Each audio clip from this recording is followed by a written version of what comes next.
কি মাছ আনলাম, কি পছন্দ করে শ্বশুর আব্বার জন্য নিয়ে আসলো দেখুন।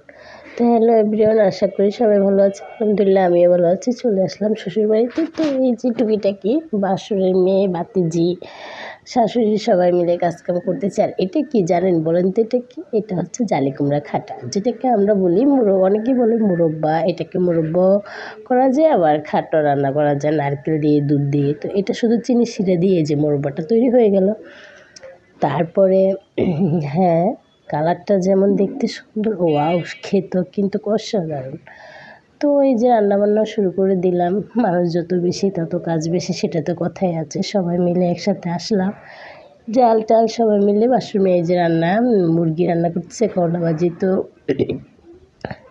যা বললাম, জন্মের সময় নাকি মুখে মধু দিলে নাকি কথা মিষ্টি মিষ্টি বের হয়। আর কিছু কিছু মানুষের মুখ থেকে এমন তিতো কথা বের হয়, যেমন তার মনে হয় না মুখে মধু দিয়েছে, মনে হয় করলার রস চিবিয়ে মুখে দিয়েছে, না হয়তো নিম পাতা বেটে দিয়েছে। এমন মানে এত বিরক্ত লাগে। আর দেখুন কত বড়, বিরাট বড় বাসা, বিরাট বড় আলিশান বাড়ি, কিন্তু মানুষ থাকার জায়গা নেই।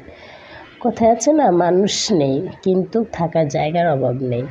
এটাই, মানুষ থাকে তো জায়গা থাকে না, জায়গা থাকে তো মানুষ থাকে না। তো এভরিওয়ান সবাই আমরা একটু, আমার ছেলে আর বাচ্চা কাচ্চা তো দেখুন নানুর বাড়ি দাদুর বাড়ি আসলে ওরা অনেক মজা করে, বাট অনেক ভালো লাগে ওদের। আমারও ভালো লাগে, কিন্তু নিরিবিল তো মানে এই আর কি।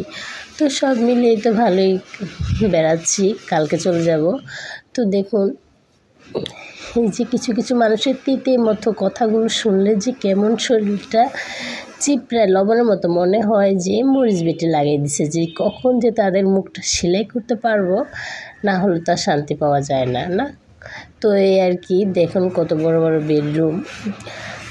রান্নাবান্নাও প্রায় শেষের দিকে, এবার গোসল টোসল করতে যাব। ঠান্ডায় গলাটা বসে গেছে, ভয়েসটা আমার ক্লিয়ার কিনা জানি না, মানে অনেক খারাপ লাগতেছে। তাও আপনাদের সাথে ভিডিও শেয়ার না করলে তো হয় না। যে কোনো কিছু কাজ করতে গেলে আমি যদি না করে বসে থাকি, সেটা তো আর হয় না, না, এটা করতে হবে।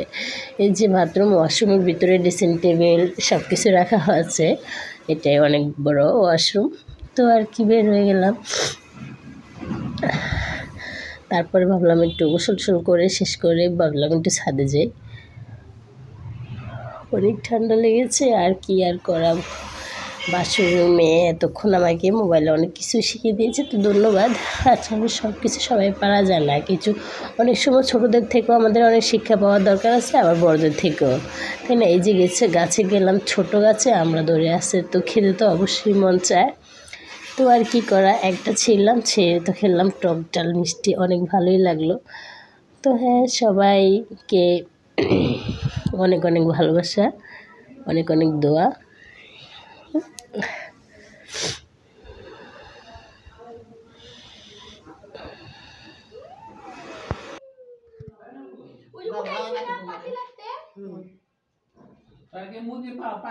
সব মিলে সব খাস নিয়ে